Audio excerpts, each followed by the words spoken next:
देखिए, ठंड में अलाव ही लोगों का सहारा बना हुआ है, लेकिन ऐसा लगता है कि पटना जिला प्रशासन को इसकी फिक्र नहीं है। पटना जिला प्रशासन ने अलाव की कोई व्यवस्था नहीं की।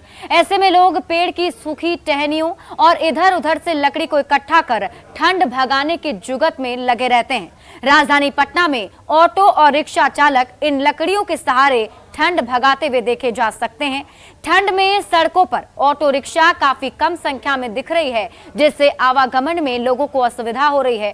खासकर आज रविवार है और आज कई परीक्षाएं होने की वजह से दूसरे जिलों में बड़ी संख्या में परीक्षार्थी पटना पहुंचे हैं, लेकिन ऑटो रिक्शा की संख्या कम होने की वजह से कई परीक्षार्थी पैदल ही परीक्षा केंद्रों पर पहुंचे। लोगों की परेशानियों का जायजा लिया न्यूज 18 संवाददाता संजय कुमार ने। राजधानी पटना समेत बिहार के कई ऐसे शहर हैं जो शिमला से भी ज्यादा वहां ठंड पड़ रही है। और तस्वीर देखिए राजधानी पटना की, जहां शिमला से भी ज्यादा ठंड पड़ रही है। वहां पर लोग अलाव के सहारे अपनी जिंदगी काट रहे हैं। खासकर जो रिक्शा चालक हैं या फुटपाथ पर रहने वाले लोग हैं, एक चीज जो देखने को नहीं मिल रही है कि वो हर जगह अलाव के लिए लकड़ी की व्यवस्था नहीं है। जिला प्रशासन ने अपनी तरफ से जो जगह लोकेट किया है वहां पर लकड़ी मुहैया तो कराई जाती है, लेकिन बहुत ऐसी जगह हैं जहां पर और दिन में कहीं भी जिला प्रशासन की तरफ से अभी अलाव के लिए लकड़ी की व्यवस्था नहीं है। लिहाजा लोग जो पेड़ की सूखी टहनियां हैं उसके सहारे ठंड भगाने की कोशिश कर रहे हैं। और जाहिर सी बात है, ठंड ऐसी है कि अब कहने की जरूरत भी नहीं बची है कि पिछले कई दिनों से राजधानी के लोग ठंड की जो कठोरता है उसको झेलने को अभिशप्त दिख रहे हैं। तो जो लोग हैं उन्हीं से बात करने की कोशिश करते हैं। ये बताइए, यहाँ पर आप क्या करते हैं? यहाँ पर रिक्शा चलाते हैं। रिक्शा चलाते हैं। तो ये पेड़ की टहनियाँ आप लोग जो है वो जलाए हुए हैं? हाँ, जहाँ तहाँ से ले आते हैं, उठा करके जला रहे हैं। अच्छा, रहते कहाँ पर हैं? रहते हैं फुटपाथ पर, रहते हैं यही जगह सो जाते हैं, यही फुटपाथ पे। तो ये लकड़ी वगैरह नहीं मिलता आप लोगों को? नहीं, कहाँ मिला? जिला प्रशासन की तरफ से कहीं से नहीं मिला है। देखिए, वाकई में मैं थोड़ी दूरी पे खड़ा हूँ, लेकिन गर्मी का एहसास हमें भी हो रहा है। और जो लोग दूसरे लोग भी हैं उनसे भी हम कोशिश करते हैं बात करने की, चूंकि वाकई में सुबह में भी जिस तरीके से ठंड पड़ती है, वैसे में जिला प्रशासन को अपनी तरफ से अलाव की पर्याप्त व्यवस्था करनी चाहिए, क्योंकि ज्यादातर फुटपाथ पर रहने वाले लोग, रिक्शा चालक जो हैं और दूसरे जो वाहन चलाते हैं, ऑटो चालक हैं, उनको बेहद जरूरत पड़ती है अलाव की। और ऐसे में उनकी परेशानी समझी जा सकती है। जो पटना शिमला से भी ज्यादा ठंडा हो गया हो, वहां पर किस तरीके से लोग अपनी जिंदगी काट रहे हैं। तो आप लोगों के लिए लकड़ी की व्यवस्था नहीं होती, तो ये कहाँ से लाते हैं आप लोग? चुन चान कर लाते हैं, इधर लोग से हम लोग उठा के ले आते हैं, जहाँ तहीं से ले आते हैं। चुन चान इधर से चाहते हैं कि अलाव के लिए लकड़ी की व्यवस्था हो। यहाँ पे होना चाहिए। यहाँ रिक्शा पड़ा है क्या? रिक्शा पड़ा हुआ है, बराबर आते हैं। क्या बोल रहा है? खड़ा तो बोले खड़ा यहाँ ये रिक्शा पड़ा हुआ है? हाँ, रिक्शा पड़ा हुआ है यहाँ पे। यहाँ 10 रिक्शा एनी टाइम रहता है। कौन सी जगह है? ये बैंक रोड है, दादी मंदिर। तो कभी यहाँ पर अलाव के लिए नहीं कहीं कभी नहीं हुआ है। बराबर होता है यहाँ पेड़ की सूखी टहनियाँ। हाँ, अब आग जो है वो थोड़ी बढ़ी है और ऐसे में हम भी दूर खड़े हैं तो सुखद अनुभूति हो रही है। तो जाहिर सी बात है, इनकी परेशानी है, यहाँ पर व्यवस्था नहीं होती है लकड़ी की। जी, पहले तो आपका चैनल को हम धन्यवाद कहते हैं। और मैं पिंकू और मैं आपका बिहार से हूँ, मैं आरा जिला का हूँ। और मैं सर यहाँ पर अभी एग्ज़ाम देने आया हूँ, DRDO का एग्ज़ाम है। और अभी एक्चुअली है कि ऑटो और आपका रिक्शा बहुत कम ठंडा में चल रही है, इससे हम लोग को काफ़ी तकलीफ हो रहा है। हम जितने स्टूडेंट हैं भाई लोग, हमारे साथ में हमारे मित्र भी हैं। एग्जाम कितने बजे से? एग्ज़ाम हमारे सेकेंड शिफ्ट में, थर्ड शिफ्ट में है। आप 2 बजे से एंट्री है। पैदल आना पड़ा सेंटर पर? जी सर, हमको पैदल आना पड़ा। और अभी हम तो देखिए, आज एग्जाम भी है, संडे है। और एक परेशानी आपने सुनी परीक्षार्थियों की कि ऑटो और रिक्शा जो है वो पर्याप्त संख्या में नहीं चल रही है, और नहीं चलने की वजह से इन्हें परेशानी हो रही है। पटना जंक्शन से ये ट्रेन से जरूर है पटना जंक्शन तक, लेकिन वहां से जो एग्जामिनेशन सेंटर है वहां तक इन्हें पैदल आना पड़ा है। तो ये अलग तरह की परेशानी है। जाहिर सी बात है, ठंड है तो तमाम तरह की परेशानियां और दुश्वारियां भी लोगों के सामने, चाहे गरीब तबके के लोग हों, चाहे परीक्षार्थी हों, या फिर जो दूसरे नौकरी पेशा लोग हों, सभी को परेशानी का सामना करना पड़ रहा है। ऐसे में ध्यान देना होगा जो प्रशासन है, वैसे उन प्रशासन में बैठे अधिकारियों को, कि अलाव की पर्याप्त व्यवस्था की जाए। चूंकि ऑटो चालक हों या फिर रिक्शा चालक हों, पर्याप्त संख्या में सड़कों पर रहे हैं, और ऐसे में जो दूसरे लोग हैं उन्हें तमाम तरह की जो परेशानियां सामने आ रही हैं वो परेशानियां नहीं आए। कैमरा पर्सन दीपक के साथ संजय कुमार, न्यूज़ 18 पटना। पूरा बिहार कड़ाके की ठंड की चपेट में है। बात अगर भागलपुर की करें तो यहां रेलवे यात्रियों को भारी मुसीबतों का सामना करना पड़ रहा है। स्टेशन पर वेटिंग रूम में यात्री कहीं कुर्सी पर बैठे नजर आए तो कहीं जमीन पर प्लास्टिक बिछाकर ठंड से बचने का प्रयास करते हुए दिखाई दिए। यहां यात्रियों के लिए कोई व्यवस्था नहीं की गई। ठंड का जायजा लिया न्यूज़ 18 संवाददाता आशीष रंजन ने।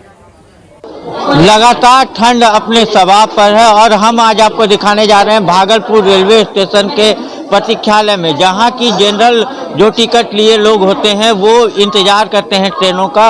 और यहां पर कई यात्री जो है हमेशा देर रात में नजर आते हैं जिन्हें ट्रेन पकड़ना होता है और यहीं पर वो आकर बैठते हैं। लेकिन यहाँ की कई लोग हैं जो नीचे जमीन पर ही लेटकर पन्नी बिछाकर सोए हुए हैं, तो कई लोग ऐसे हैं जो बैठकर रात गुजार रहे हैं और अपने ट्रेन के आने के समय का इंतजार यहाँ पर कर रहे हैं। किस तरह की व्यवस्था है यहाँ पर, हम कुछ लोगों से बात करते हैं। सर, ठंड में किस तरह की व्यवस्था है यहाँ पर बैठने का? अभी तो कोई व्यवस्था है वैसा नहीं। ठंड कितना लग रहा है? ठंड तो बहुत अधिक है। लेकिन व्यवस्था कोई नहीं, व्यवस्था तो आग का क्या नहीं। नाम? इंद्रभूषण। तो और भी कुछ लोग हैं, हम उनसे बात करते हैं। कहाँ जाना है आपको? पटना जाना है। रात में बैठे हुए हैं, कितना ठंड लग रहा है? ठंड तो लग रहा है, उस तरह व्यवस्था नहीं है यहाँ पे। कहीं से कोई हीटर या कुछ इस तरह का कोई व्यवस्था की आदमी को राहत मिले? नहीं। कई लोग जमीन पर भी सोए हुए हैं। जी सर। व्यवस्था होनी चाहिए कि नहीं? होनी चाहिए। तो आप देख सकते हैं कि यहाँ पर कई लोग जो है जमीन में भी सोए हुए हैं, कई लोग बैठकर जो है ट्रेनों का इंतजार कर रहे हैं। लेकिन ठंड, कड़ाके की ठंड पड़ रही है, उसके बावजूद भी जिस तरह की व्यवस्था होनी चाहिए थी वो कहीं ना कहीं नाकाफी नजर आ रही है। और लोग जो है किसी तरह से यहाँ बैठकर जो है समय व्यतीत कर रहे हैं और ट्रेन जब उनकी आती है तब वो ट्रेन पर बैठकर यहाँ से निकलते हैं। लेकिन यहाँ बैठने के लिए जो व्यवस्था होनी चाहिए थी समुचित, वो कहीं से भी नजर नहीं आती है। आशीष रंजन, न्यूज़ 18 भागलपुर। इधर पूर्णिया में भी कड़ाके की ठंड की वजह से मजदूर और फुटपाती दुकानदारों के सामने गंभीर संकट खड़ा हो गया है। नगर निगम की तरफ से अलाव की समुचित व्यवस्था नहीं की गई। हालांकि नगर निगम के अधिकारियों का कहना है कि 25 चौक चौराहों पर आग की व्यवस्था की गई है, जो नाकाफी है।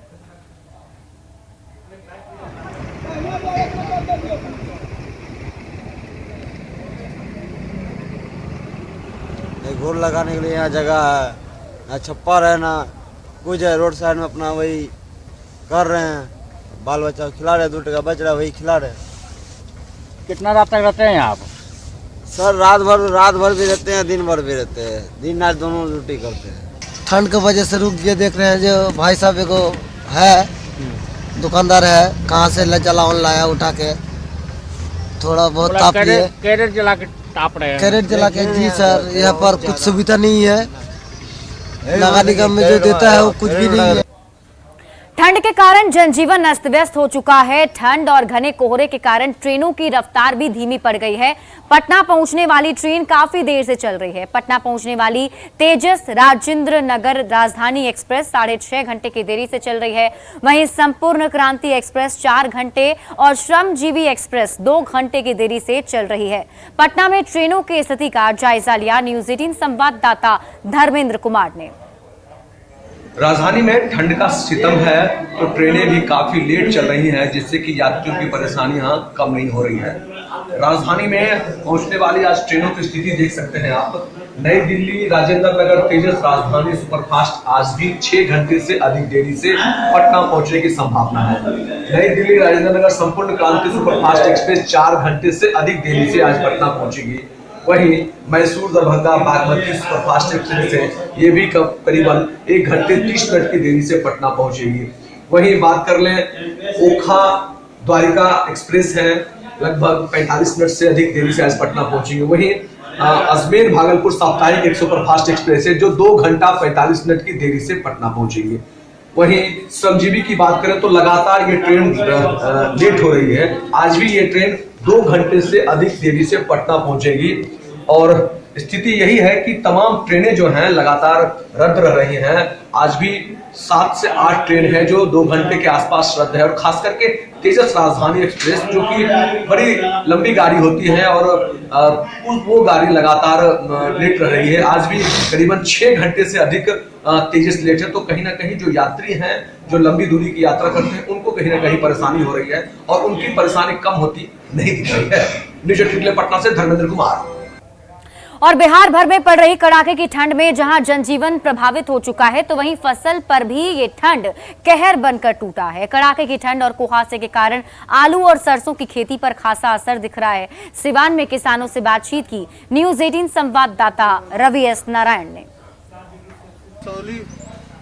बिहार में पड़ रहे कड़ाके की ठंड ने जनजीवन को बुरी तरह से प्रभावित किया है। शहरों में जहां लोग कामों पर देर से निकल रहे हैं, वहीं अगर ग्रामीण इलाके की बात करें तो ग्रामीण इलाके में ठंड ने फसलों पर सबसे बुरा प्रभाव जो है वो देखा जा रहा है। और अभी हम सिवान में मौजूद हैं और सिवान की तस्वीरें आपको दिखाते हैं कि सुबह से तमाम लोग जो है, किसान हैं, जो लोग खेतों में उतरते हैं, वो अभी अलाव जलाकर यहाँ पे आग ताप रहे हैं और किसी ढंग से इस ठंड से बचने की कोशिश कर रहे हैं। और सबसे जो बुरा प्रभाव है, जिस ढंग से कुहासा और ओला पड़ रहा है, और कुहासे का सबसे बुरा प्रभाव जो है वो सरसों हो या फिर आलू की जो खेती है उस पर पड़ी है। यहाँ पे जो लोग हैं, ग्रामीण मौजूद हैं, उनसे हम जानते हैं। बाबा, ठंडा बढ़ गई बा? हाँ, बहुत ज्यादा ठंडा पड़ रहा। आलू पे का स्थिति बा? हाँ, स्थिति खराब है बा। आलू, गेहूँ, सरसों सबकी स्थिति खराब बा। सरसों भी? हाँ। ठंडा से बचना कितना मुश्किल हो रहा है? ठंडा से बचने के लिए बहुत मुश्किल हो रहा है। सबसे जरूरी तो हम लोग को रोड नहीं है, रोड के सबसे जरूरी है। आज से 30 साल हो गए हम लोग को, बरसात आता है तो हम लोग को मैयत ले जाने में बहुत दिक्कत होता है, प्लस आदमी गिर जाता है। रोड हम लोग को सबसे जरूरी है। रोड बन जाता तो हम लोग को और कुछ नहीं चाहिए, हम लोग को रोड बना रोड चाहिए। रोड। और फसल पर कितना प्रभाव पड़ल बा? फसल पर तो लमसम प्रभाव बहुत ज्यादा पड़ रहा है, ऐसा बात नहीं है ठंडी की वजह से, मगर समस्या है इधर का है जो सिंचाई वाला जो हम लोग का है खेती का, उसमें बोरवेल नहीं है, दूर दूर से पानी लेकर आना पड़ता है सिंचाई के लिए। और सरकार हम लोगों को कुछ हेल्प करे तो बोरिंग का व्यवस्था कर दें, जो हम लोग को खेती अच्छा से हो। और देख रहे हैं आप जो आलू हम लोग का खत्म हो गया, सरसों खत्म हो गया, इसी सरसों खत्म हो गया है। हाँ, तो इस पर कुछ प्रभाव पड़ना चाहिए। कितना ठंड में मुश्किल बढ़ी है? बहुत मुश्किल बढ़ी है। कोई कहाँ, ये घर से हम लोग जला रहे हैं, प्रशासन का कोई गाड़ी, मुख्यमंत्री आ रहे हैं ना, अलाव की ये है ना। अच्छा, अलाव मिलना चाहिए था। बिल्कुल मिलना चाहिए आज यहाँ पे अलाव। प्रशासन को ये कहना चाहिए ना भाई, अलाव गिराना चाहिए। देखिए खेती जो है सत्यानाश हो गया, यहाँ 500 साल से रोड नहीं है। सरकार का कहाँ इस पे कुछ है, कोई ये नहीं है। तो ग्रामीण जो है वो इस बात की बता रहे हैं कि जिस ढंग से इस ठंड में अलाव की व्यवस्था होनी चाहिए, साथ साथ जिस ढंग से आलू और सरसों की खेती जो है उस पर बुरा प्रभाव पड़ा है, उसको लेकर के भी ग्रामीण जो है वो आवाज उठा रहे हैं। कैमरा पर्सन मनीष जुनेजा के साथ रवि एस नारायण, न्यूज 18 सिवान। तो बिहार में कड़ाके की ठंड पड़ रही है और आज सभी शहरों का न्यूनतम तापमान 10 डिग्री सेल्सियस से भी कम रहा। इसमें अगर हम आपको अलग अलग शहरों के न्यूनतम तापमान के बारे में बताएं तो उसमें सबसे पहले राजधानी पटना की बात, जहां न्यूनतम तापमान 8 डिग्री सेल्सियस और अधिकतम तापमान 18 डिग्री सेल्सियस दर्ज किया गया। गया की बात करें तो यहाँ न्यूनतम तापमान 6 डिग्री सेल्सियस, अधिकतम तापमान 20 डिग्री सेल्सियस दर्ज किया गया। मुजफ्फरपुर में न्यूनतम तापमान 8 डिग्री सेल्सियस, अधिकतम तापमान 21 डिग्री सेल्सियस। वहीं भागलपुर का न्यूनतम तापमान 9 डिग्री सेल्सियस, अधिकतम तापमान 21 डिग्री सेल्सियस रहा।